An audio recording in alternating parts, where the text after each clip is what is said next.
عالمین کو فیض دے رہا ہے اور شام میں ان نبوت کی وجود ہے، ان کے وجود سے، ان کی قبول سے پورے عالمین کو فیض ہو رہا ہے۔ عرش و فرش و کرسی والے فرشتے جو اللہ کے عرش کو اٹھا رہے ہیں اور وہ فرشتے جو اللہ تعالیٰ کے عرش کا طواف کر رہے ہیں، اور وہ فرشتے جو پورے آسمانوں کے عبادت و تسبیح الہی میں ہیں، حوران عین جو جنت میں ہیں، جو نور سے مخلوق ہے اور ان کی تسبیح اس میں چلتی ہے جس میں ہمارا سانس بہت چل رہا ہے، اس کا ان میں تسبیح الہی چل رہی ہے۔ اللہ تعالیٰ نے ان کی خدمت میں یہ رکھ دیا ہے، مگر ان سب کو برکت مل رہی ہے تو سب زمین شام سے مل رہی ہے۔ بارکنا فی العالمین، کہ عالمین کے لیے ہم نے انہیں برکتیں دی ہیں، وہ آسمانوں میں اور عرش و کرسی میں اور جنت الفردوس میں، اور کوئی ایسا مکان و لا مکان کا ٹکڑا نہیں کہ جہاں انبیاء کے وجود سے انہیں فیض مل رہا ہے، تو وہاں تک فیض پہنچ گیا ہے اور زمین کے ٹکڑوں میں رہنے والوں کے لیے نبی کا فیض نہیں ہو رہا۔ یہ بات میں قرآن کی کر رہا ہوں کہ بارک اللہ یہ برکتیں جو سارے کہانوں کو رب نے دی ہیں وجود نبوت سے دی۔ اگر کسی کے ذہن میں یہ آئے ہماری باتیں کہاں گئی، ہماری نمازیں کہاں گئی، ہماری نیتیں کہاں گئی، ہمارے وظیفے اور چیزیں کہاں گئے، تو کوئی چیز ہی نہیں ہے۔ تو اگر نبی کی غلامی میں آئے تو تیرا کچھ وزن ہے، اگر تو اس کی غلامی میں نہ آئے تو خنزیر سے بھی بدتر ہے، یہ قرآن نے کہہ دیا ہے۔ تجھے عزت مل رہی ہے تو اس کی غلامی سے مل رہی ہے، اور اگر ذلت مل رہی ہے تو اسے حرکت مل رہی ہے۔ در بدر خار پھرتے ہیں تو تیرے در سے یوں ہی جاتے ہیں۔ کہا اعلیٰ حضرت نے کہ یوں ہی در بدر خار پھرتے ہیں، تیرے در سے ہے یاد پھرتے ہیں۔ تو اس قسم کا شعر جو تیرے در سے، بڑی خوبصورت بات ہے کہ جو تیرے در سے یار پھرتے ہیں، در بدر یوں ہی خار پھرتے ہیں۔ تو کیا چیز ہے کہ تو اپنے لیے سمجھ رہا ہے؟ تجھے وہ شرف ہے ہی نسبت نبوت سے۔ اگر نسبت نبوت ہے تو تو انسان ہے، اگر نبی کی نسبت نہیں تو حیوان سے بھی بڑھتا ہے۔ تیری کیا مجال ہے؟ وہ نور والی مخلوق جو خلقت میں اپنی پیدائش میں پاک ہے، ان کو اس نبی کا نور مل رہا ہے، تو کیا چیز ہے اس نبی کے بھلے کے بغیر تیرا؟ یہ تو مقام نبوت سے سب زمین شام کی یہ شان ہے۔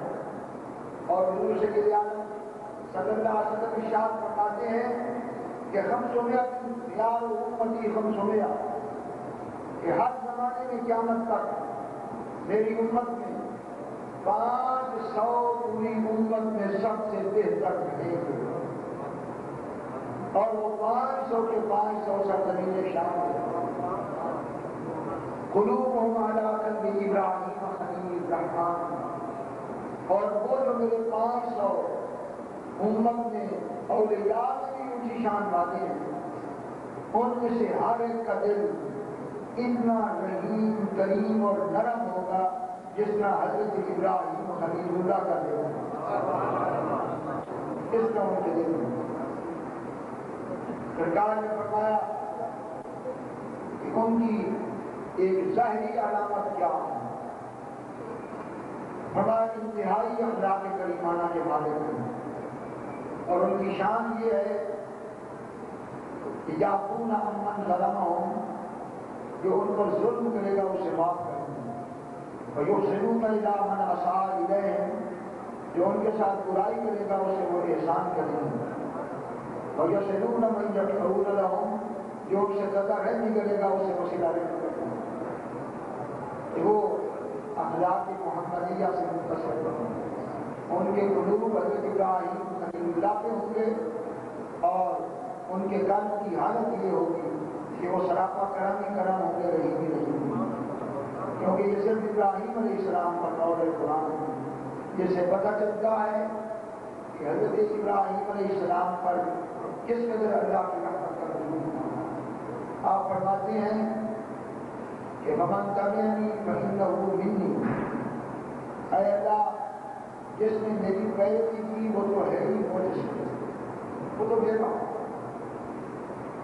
دوسرے معنی میں یہ سمجھو کہ وہ مجھ سے نہ ہوتا تو میری پیروی کرنا، اس میں میرا نور ہے، اس میں اس کا پیروی کرنا۔ اور ہر امتی وہی پیروی کر سکتا ہے جس میں نبی کا نور ہو، اور نبی کا نور نہ آئے تو اس نور کے بغیر کوئی رب کو پہچان نہیں ہے۔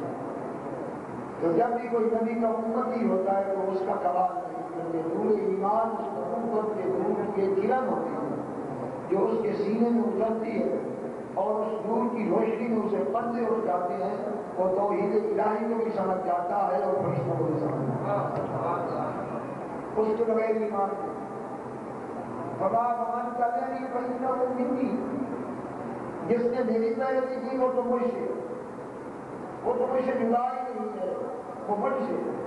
فمن عصانی فإنک غفور رحیم، اور جس نے میری نافرمانی کی ہے جو پوچھا ہے تو اسے بخش دے جو یہ بات ابراہیم علیہ السلام نے کہی ہے، تو کافروں کو بھی بخش دے تو مومنوں کو بھی بخش دے۔ یہ غلبہ رحمت، اتنا غلبہ رحمت ہے کہ اس رحمت کے اندر کوئی دوسری صورت ہی نہیں کہ جو قدر ابراہیم نے کہا۔ یہ سرکار نے 500 کا ذکر پڑھا اور یہ فرمایا میری امت میں جو خیار و امتی اپنے زمانے میں میری پوری امت میں، وہ اربوں میں امت ہوگی لیکن یہ 500 ان سب سے افضل ہے، اور یہ شام میں ہے، ان کا ٹھکانہ شام میں ہو۔ اور الابتداء بالشام وهم اربعون، یہ ساری میں حدیث بیان کر رہا ہوں، یہ حدیثوں کی صحت تک میں پہنچا ہوں کیونکہ ان کے متعلق صحت نہیں، میں ان کا ذکر نہیں کروں۔ الابتداء بالشام وهم اربعون، فرما میری امت میں 40 ابدال ہوں گے اور وہ شام میں رہے۔ بدر کی جمع ابدال، یہ ابدال میں ہی ابدال، ابدال 40 ہیں اور ان کی گنتی 40 قیامت تک پوری رہی۔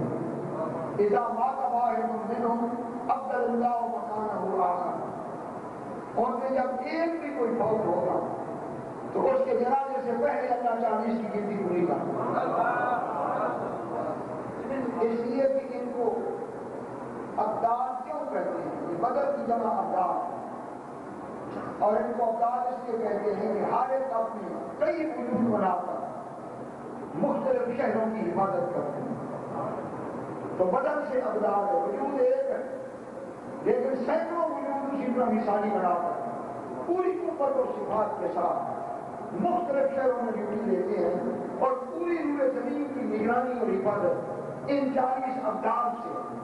ان کی گنتی پوری نہ ہو تو اس علاقے کی ڈیوٹی نہیں ہوگی اور اس علاقے کی تباہی ہو جائے گی۔ یہ چاروں ہیں جن کو اللہ نے زمین کا محافظ بنایا ہے، اور یہ ہے کہ جو حفاظت کرنے والے ہیں، اور ایک ایک کے 100 وجود سے زیادہ بن کر شمال و جنوب اور مشرق و مغرب میں بیک وقت موجود ہوتے ہیں، اس لیے ان کو ابدال کہا جاتا ہے کہ بدن بدن کا اپنے وجود کے لیے بنانے۔ یہ 40 ہیں، ان کی گنتی بھی کبھی کم نہیں ہو سکتی، اور ان سب پر ایک غوث ہے، اور وہ غوث حضور سید عالم کا پتہ لیتا ہے، پتہ نہیں اس وقت کعبہ میں ہے یا اس مقام پہ ہے، اللہ تعالیٰ کے طرف حملہ ہے۔ بارہ شام کے متعلق امداد اور ان 5 اولیاء نجبا اور راز اس کا ذکر آیا ہے، حدیث میں نہیں ہے، صوفیاء کی کتابوں میں آیا ہے۔ یہ ساری ہستیاں سرزمین شام میں رہے، اور اسے غوث کہتے ہیں یا پورے مدار کہتے ہیں۔ شیخ عبدالرحمن نے ان کا ذکر کیا، مجدد الفسانی نے ان کے لیے غوث کا لفظ نہیں استعمال کیا، انہوں نے قیوم سمانہ کا لفظ استعمال کیا ہے، بات ایک ہی۔ اور میں نے مشائخ کی زبان سے سنا ہے کہ جو وقت کا غوث ہوتا ہے وہ حضور سید اعظم کا مظہر عظم، اور جب کوئی تقدیر بدل نہ رہی ہو اور مصیبت کم نہ رہی ہو تو آخر میں اولیاء اللہ اس غوث زمان کے پاس آتے ہیں، اور جب وہ ہاتھ اٹھا دیتا ہے تو اللہ تعالیٰ اس مصیبت کو رفع فرماتا ہے۔ اور جس طرح حضور سید اعظم صلی اللہ تعالیٰ علیہ وسلم کے معجزات کی کوئی حد نہیں ہے، اس کا حضور کی امت کا جو زمانے کا غوث ہے اس کی کرامات کی کوئی حد نہیں، کیونکہ وہ سرکار کا مظہر عطا ہے۔ اور جس طرح حضور سید اعظم صلی اللہ علیہ وسلم کا وجود مقدس تمام جہانوں کے لیے رحمت ہے، تو غوث زمان تمام جہانوں کے لیے منافع رسول ہو کر رحمت عالمین بنتا ہے۔ چنانچہ حضور علیہ السلام حدیث پاک میں ارشاد فرماتے ہیں کہ ان اللہ ملائکتہ اہل السماوات والارض حتی النملة فی جحرها وحتی الحوت فی جوف الماء یصلون علی من الناس الخیر۔ یہ زمانے کے غوث کی شان ہے کہ بے شک اللہ تعالیٰ اور اس کے فرشتے اور تمام آسمان والے اور تمام زمین والے، تمام آسمانوں والے مخلوق اور تمام زمین والی مخلوق، حتیٰ کہ چیونٹی اپنے سوراخ میں اور مچھلی سمندر کے پیٹ میں، اللہ، اس کے فرشتے، تمام آسمان والے، تمام زمین کی مخلوق، یہاں تک کہ چیونٹی اپنے سوراخ میں، مچھلی سمندر کی تہ میں درود و سلام پڑھتی ہے اس شخص پر جو خدا کی مخلوق کو خیر بانٹ رہا ہے۔ الحمدللہ سے خیر۔ محدثین نے کہا کہ اہل سماوات کو کیسے پتہ چلا کہ اس کے لیے درود و سلام پڑھنا ہے؟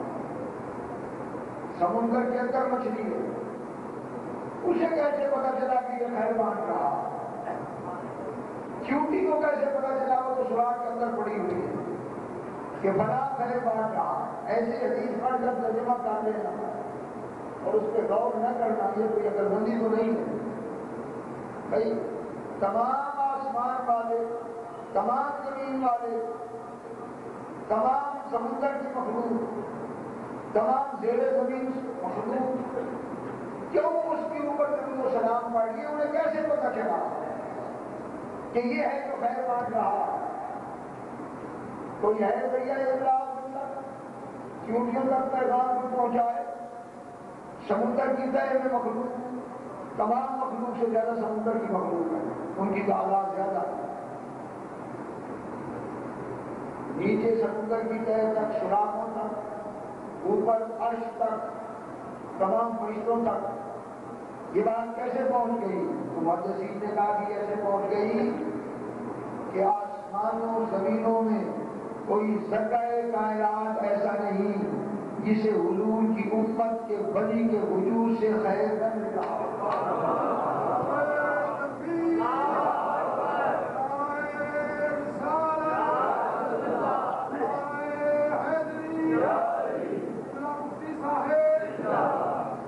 جس کو خیر پہنچے گا وہی پہچانے گا، وہ ہے مظہر عظم حضور سید اعظم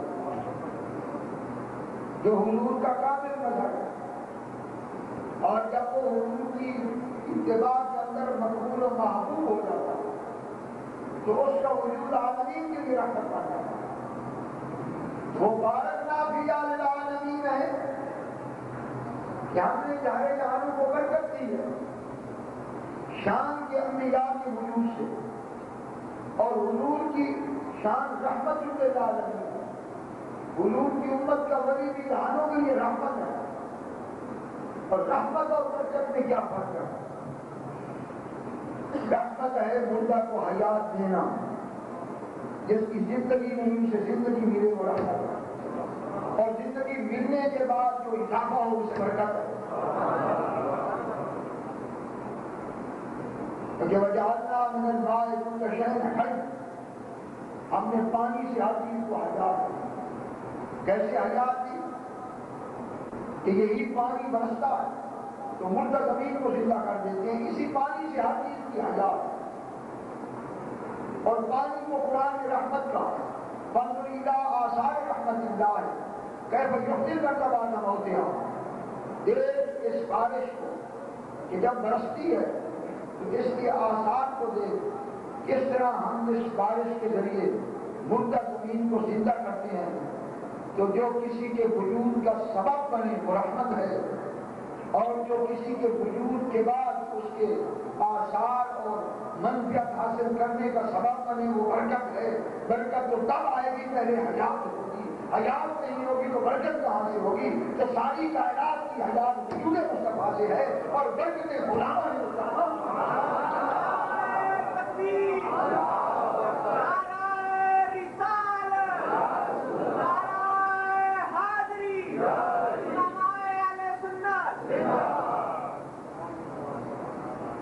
پانی کے بغیر تو سائنسدان بھی مانتا ہے، ہر ایک مانتا ہے کہ کھیتی کو پانی نہ دیں تو وہ مر جائے گی، پانی نہ دیں تو اگ نہیں سکتی، پانی نہ دیں تو وہ خشک ہو جائے گی۔ ہر کائنات کی خلق ان کی حیات پانی سے، وجعلنا من الماء كل شيء حي۔ تو میں یہ پوچھتا ہوں کہ پانی کہاں سے آ گیا؟ وما ارسلناک الا رحمۃ للعالمین، یہ پانی بھی تیری رحمت کا صدقہ، وہ بھی تو عالمین میں شامل ہے۔ تو جس کے طفیل جو مخلوق ہوا ہے وہ ساری کائنات کے حیات کا سبب ہے، اور جس کے ذریعے اسی حیات ملی ہے وہ کائنات کا سبب نہیں ہے۔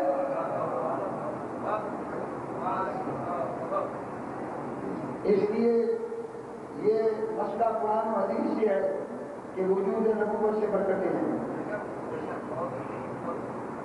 کسی کی اپنی نمازیں، وظیفے، جلدے، محنت، کوشش، تسبب اور اس کا اپنا تکسب، قوت کمائی، اس پہ بندہ بہت ناز کرتا ہے، میں یہ کر لوں گا وہ کر لوں گا اور اس سے میں یہ مقبول ہو جاؤں گا، اسے قوت قاسمہ کہتے ہیں۔ اور اسباب، نوافل، وظائف یہ اسباب ہیں، یہ اسباب ہیں کہ قوت قاسمہ کی وجہ سے ہیں، ان کی بڑی شان ہے، میں ان کا انکار نہیں کرتا۔ میں نے حدیث پڑھی ہے کہ ایک شخص پر مصیبت آئی، آسمانوں میں اس کے مٹنے کا فیصلہ ہو گیا تھا کہ وضو آیا اور اس نے اس کی شفاعت کر دی۔ میں نے حدیث پڑھی۔ ایک شخص کے لیے تقدیر میں لکھا جا چکا تھا، اس کی تباہی و بربادی قریب آ گئی ہے، اس کی نماز آئی، اس نے رب کے سامنے التجا کر کے اسے شفاعت دی۔ ایک کے لیے فیصلہ ہو چکا تھا کہ اس پر غربت و فقر کو مسلط کرو، تو مٹھی پر صدقہ آ گیا، اس نے رب کو منت کر دیا۔ ہر چیز کی ایک صورت ہے، یاد رکھیں، ہر عمل کی ایک صورت ہے، جو بھی آپ عمل کر رہے ہیں اس کی ایک صورت ہے۔ یاد رکھیں یہ بڑا علمی نکتہ ہے جس پر بہت سے پڑھے لکھے بھی نہیں پہنچ سکتے اور گمراہ ہو گئے۔ قوت کاسبہ، کمائی کی طاقت اللہ تعالیٰ نے بندوں کو دی ہے، اللہ تعالیٰ کو کمائی کرنے کی ضرورت نہیں ہے۔ قوت کاسبہ ہمارے پاس ہے اور قوت خلقت اس کے پاس ہے۔ ہم کسی عمل کے خالق نہیں ہیں، ہم محنت کرتے ہیں، وضو کرتے ہیں، آتے ہیں، رکوع سجود کرتے ہیں، رب کے سامنے جھکتے ہیں، وہ نماز بنتی ہے، اس کی جو صورت صلاۃ خلقت ہے وہ رب کرتا ہے، کسب تو کرتا ہے، بندہ کسب کرتا ہے، اور اس کی شکل و صورت کا خالق اللہ ہے۔ جس میں شادی ہوتی ہے اور میاں بیوی کا اکٹھا ہونا کسب ہے، اور اسے بچہ پیدا کرنا رب کی قدرت ہے۔ تو لوگ فرق نہیں کر سکے، ہم اللہ کے علاوہ کسی کے لیے قوت خلقت کے قائل نہیں ہیں، خالق فقط ہوئی ہے، باقی سب کاسب ہیں، اور اس کاسب سے قرآن نے یہی کہا لہا ما کسبت وعلیہا مقتصب، اس کے لیے وہی ہے جو اس نے محنت کی کسب کیا اور وہی سزا ہے جو اس نے برے عمل کیے۔ اس لیے جو قوت کاشفہ کا انکار کرے تو وہ جزا سزا کا منکر ہے۔ اگر اللہ تعالیٰ بندے کو یہ قوت کاشفہ کا اختیار نہ دیتا تو پھر جزا سزا کس کی؟ وہ تو سب سے پاک ذات ہے، کوئی اگر طاقت ہی نہیں رکھتا تو اسے سوال کیسے کیا جاتا؟ یسبح للہ ما فی السماوات وما فی الارض، زمین و آسمان کی ہر چیز اللہ کی تسبیح پڑھ رہی ہے، کوئی فرشتہ نہیں تو اللہ کی تسبیح نہ پڑھ رہا ہو۔ یسبحون اللیل والنہار لا یفترون، فرماتے دن رات اس کا تسبیح کر رہے ہیں کہ ایک سانس کے برابر بھی رکتے نہیں ہیں، اتنی تسبیح کر رہے ہیں۔ ان کے لیے کوئی جزا نہیں، نہ فرشتوں کے لیے جزا ہے، نہ پہاڑوں کی تسبیح کے لیے جزا ہے، نہ درختوں کے لیے جزا ہے، اس لیے کہ ان کی تسبیح اختلاف سے نہیں، ان کی تسبیح لاہی ہے۔ اور فقط انسان کو کہا ہے کہ انا ہدیناہ السبیل اما شاکرا واما کفورا، ہم نے اسی طرح دکھا دیا اور تجھے اختیار دے دیا، چاہے کافر ہو جا، چاہے ایمان کی راہ اختیار کر لے، لیکن ایمان پہ آئے گا تو اس کی یہ جزا ہے، اگر کفر کرے گا تو اس کی یہ سزا ہے۔ اگر اختیار نہ ہوتا تو جیسے ان کے لیے جزا سزا نہیں، ہمارے لیے بھی جزا سزا نہ ہوتی۔ اس جزا سزا اس اختیار پر ہے جو قوت کاشفہ دی ہے، اور اگر بندے کے پاس قوت کاشفہ ہے کہ وہ محنت کر کے جنت میں جا سکتا ہے تو نبی کو کوئی اختیار نہیں جسے وہ جزا کے ساتھ دے گا۔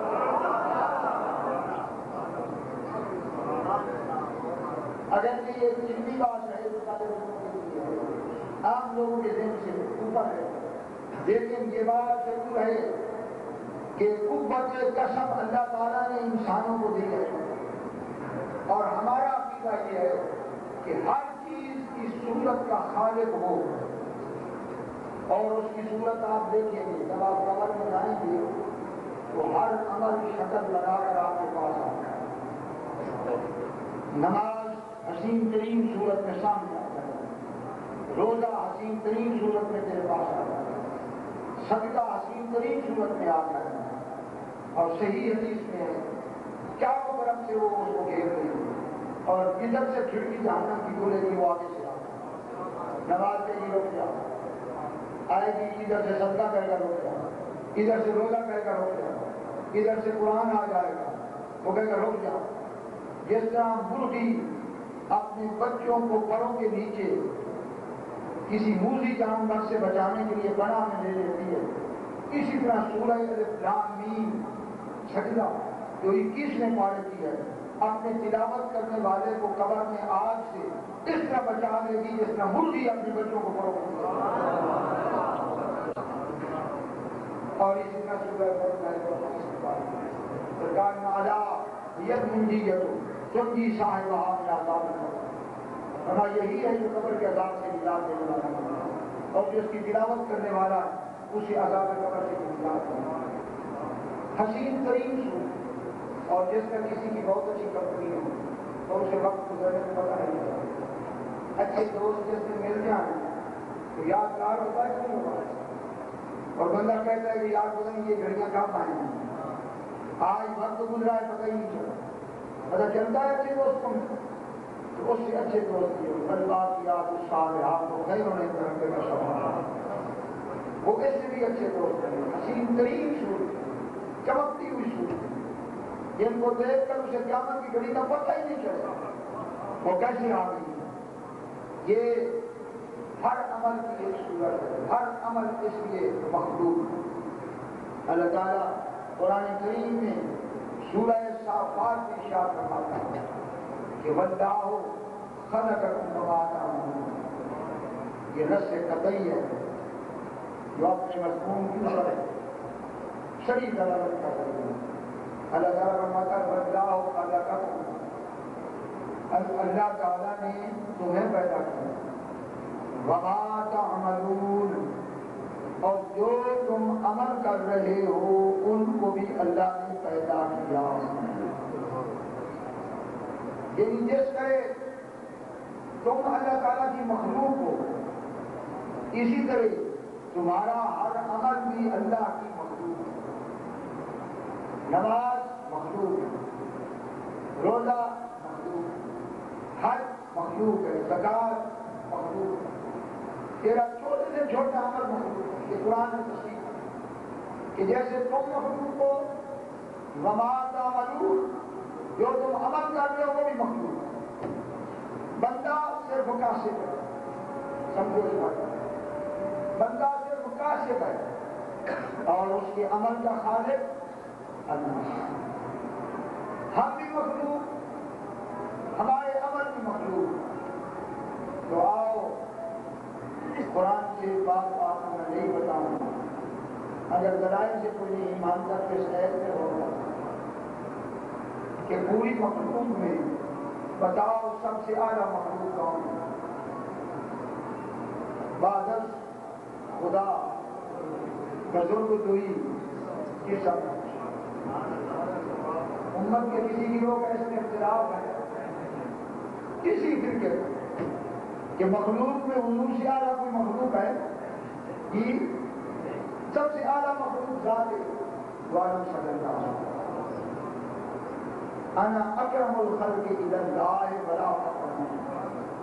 اگر کوئی ویسے ہی نہ مانے ہندی بات کو حدیث سے آتا ہے.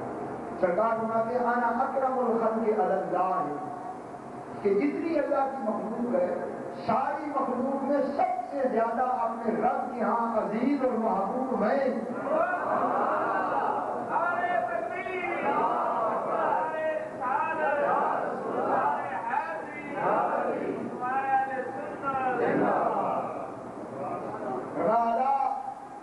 ان ابراہیم خلیل اللہ ہے وہ کذالک، کہ یقیناً ابراہیم خلیل اللہ ہے اور یہ حقیقت ہے حضور میں پڑھا.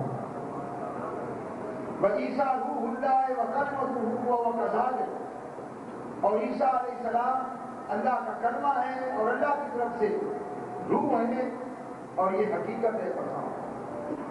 اور فرما آدم صفی اللہ ہے وہ کذالک، لیکن علام انا حبیب اللہ. اور غور سے سنو میں رب کا محبوب ہوں، میرے علاوہ کوئی حبیب اللہ نہیں ہے، میں حبیب اللہ. اور اکرم الخلق علی اللہ، جتنی مخلوق ہے ان سب سے میں اکرم ہوں. اور انا سید ولد آدم، انبیاء و مرسلین اور پوری نسل آدم کا میں سردار. تو مجھے یہ سمجھ نہیں آتی کہ قرآن حکم دیتا ہے کہ وابتغوا الیہ الوسیلۃ، کہ اللہ تعالیٰ تک پہنچنے کے لیے حکم دیا کہ وسیلہ تلاش کرو.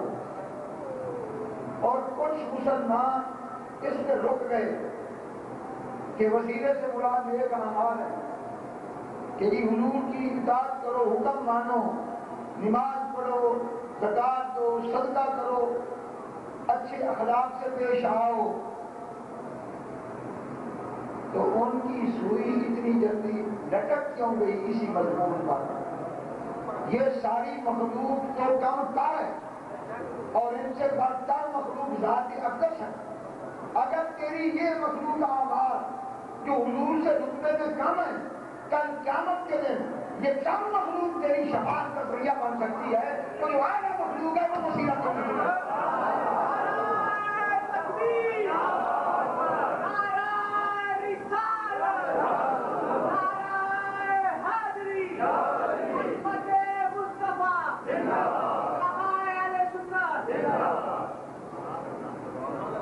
کیا یہ قرآن سے یہ نقطہ نہیں سمجھ آئے؟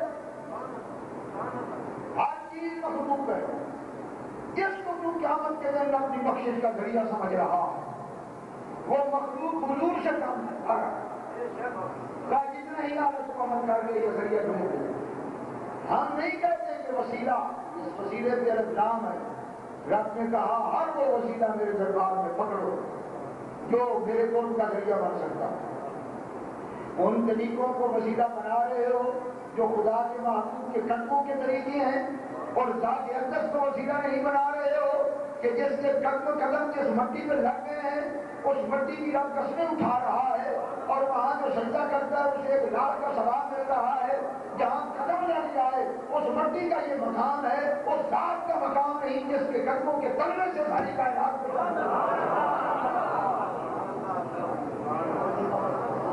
ایسا عقیدہ رکھنے والا سمجھ سکتی ہو کہ وہ بھٹک سکے؟ خدا کی عزت کی قسم وہ رسول کبھی اس کو ادھر ادھر نہیں جانے دے گا جو اس رسول کی مبلغی عقیدہ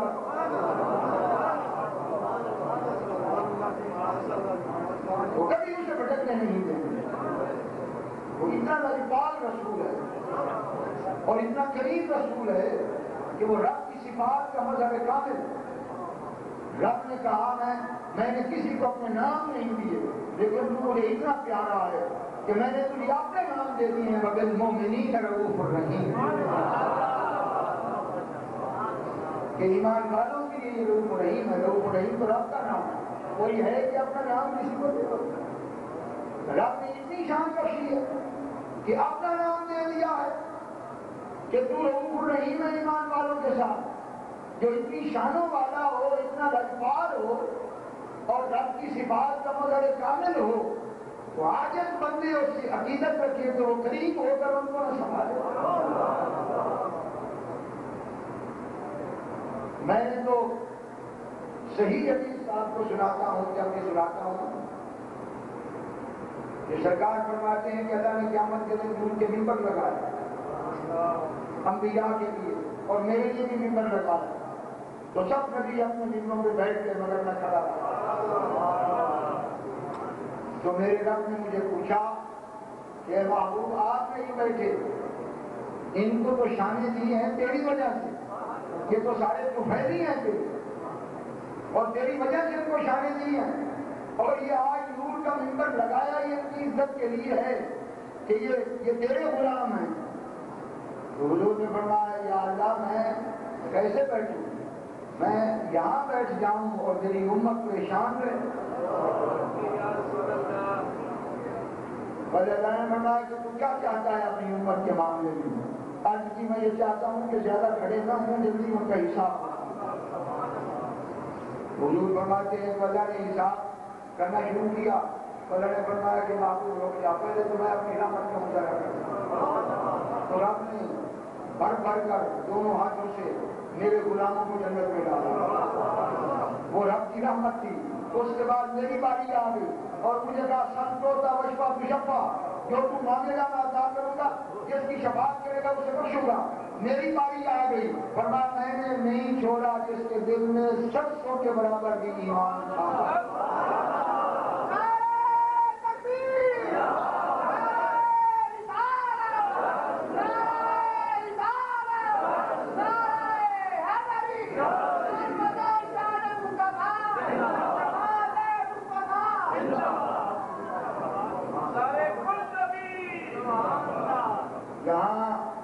نہ باپ کام آیا، نہ بیٹا کام آیا، نہ بھائی کام آیا، نہ دوست کام آئے، نہ کوئی اور کام آئے، تو وہاں قبر کی تاریکی میں بھی وہی محسن آیا، حشر میں بھی وہی محسن آیا، تو پھر اس پر درود و سلام نہ پڑے، اس کا نام آئے تو چوم کر آنکھوں میں نہ رکھے اور اس کے لیے فدا نہ ہو، تو اور کون مستحق ہے ہمارے چومنے کا، ہماری محبت کا؟ وہی مستحق ہے کہ جس نے نہ یہاں چھوڑا ہے نہ وہاں چھوڑا ہے۔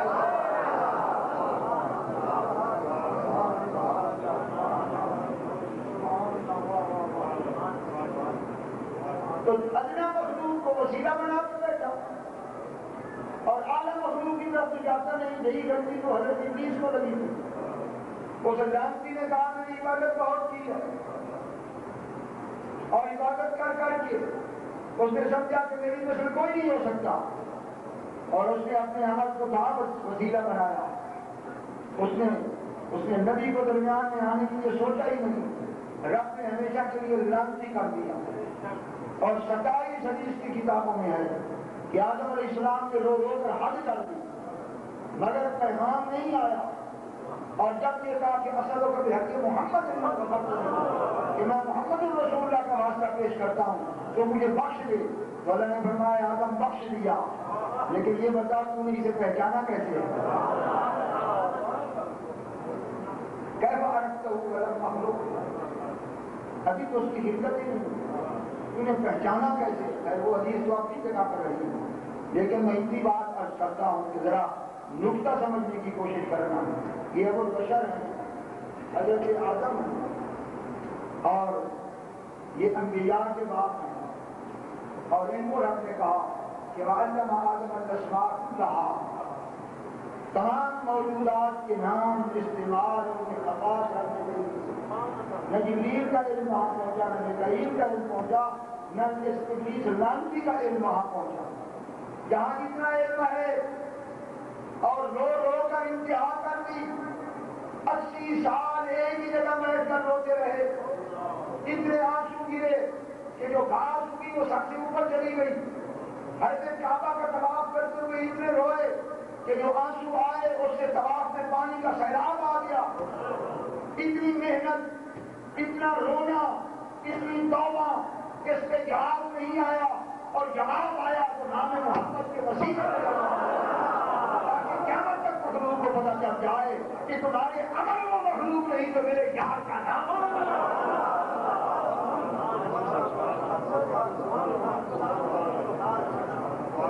اور یہ حدیث کی کتاب میں نہیں، 27 حدیث کی کتاب ہے. اور ہمارے دین و دنیا کے امام، اور جن کو اللہ نے کعبہ میں بشارت دی کہ جو تیرا دامن پکڑے گا اسے میں نے بخش دیا، وہ امام اعظم ہے، امام ابو حنیفہ، جن کے متعلق سرکار فرماتے ہیں کہ نبیوں کو مجھ پر ناز ہے اور مجھے ابو حنیفہ پہ ناز ہے.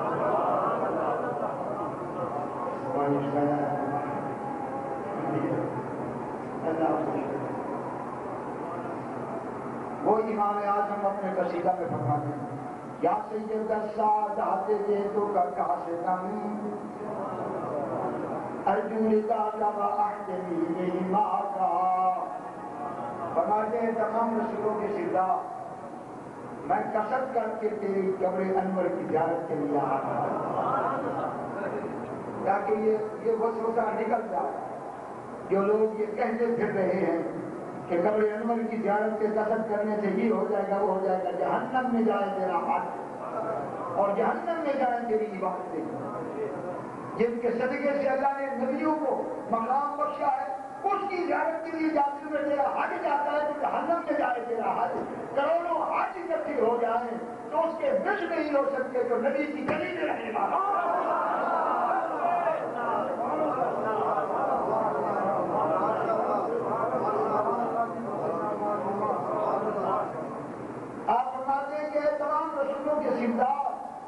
میں قصد کر کے آ رہا ہوں تیری زیارت کا، اور میری صرف دلی خواہش یہ ہے کہ تو مجھ سے راضی ہو. ارجو رضا، میں تیری رضا چاہتا ہوں. واحتمی بحماک، اور یا رسول اللہ میں ننگا ہوں اور بغیر اونٹ کے ہوں، میں تیرے عرکس سے آ رہا ہوں کہ مجھے اپنی پناہ میں لے لو. واللہ یا خیر الخلائق اننی قلبا مشوق لا یروم سواک. کہ یا رسول اللہ خدا کی قسم میرے دل میں ایک پہلو ہے جو دھڑک رہا ہے جو تیرے روح انور کی دیدار ہے. وہ کچھ نہیں چاہتا، اسے کچھ نہیں چاہتا. انت الذی لولاک ما خلق امرئ کلا ولا خلق الورى لولاک. فرمایا کہ اگر تیری ذات نہ ہوتی تو نسل آدم ہی نہ ہوتی. فرمایا نہیں، آدم نہیں یا رسول اللہ بلکہ خلق ہی نہ ہوتی اگر تو نہ ہوتا. انت الذی لما تبصر آدم من ذرة بك فهو أبهاك. تیری وہ شان ہے کہ حالانکہ حضرت آدم تیرے باپ ہیں، لیکن یا رسول اللہ لما توسل آدم، جب آدم نے تیرے نام کا وسیلہ پکڑا تو نہ صرف یہ ہے کہ توبہ قبول ہوئی، پہلے سے بھی مقام عدم بڑھ گیا. بدعاك أيوب لدول مسه فأزيل عنه درين دعاك. یا رسول اللہ پوری نسل آدم میں یہ بات چلتی رہی. حضرت ایوب نے سخت آزمائش گزاری لیکن جیسے ہی تجھے پکارا کہ یا محمد الرسول اللہ میری مدد فرما، جب حضرت ایوب نے آپ کو پکارا تو فوراً رب نے تکلیف بھی دور کر دی، پہلے سے اولاد بھی دگنی دے دی، مال بھی دگنا دے دیا۔ وہ تیرا ہی نام ہے کہ جو کبھی مٹنے نہیں دیتا، اگر کوئی مٹ رہا ہو اسے سمجھتا ہے۔ یہ نام کوئی کام بگڑنے نہیں دیتا، تیری نمازیں روزے زکات حج وہاں نہیں پہنچ سکتے جہاں نام محمد کا مقام ہے۔ یہ نام کوئی کام بگڑنے دیتا، بگڑے بھی بنا دیتا ہے بس نام محمد۔ تو جس امت کو یہ وسیلہ ملا ہے ان کو کیا پرواہ؟ رب نے یہ بتا دیا کہ تمہارے باپ کی بھی اگر شان قائم ہوئی اور پہلے سے بڑھ گئی تو محبوب کے نام سے ہوئی، تم بھی گرتے رہو گے، پھسلتے رہو گے، خطائیں کرتے رہو گے۔ اگر تمہیں پر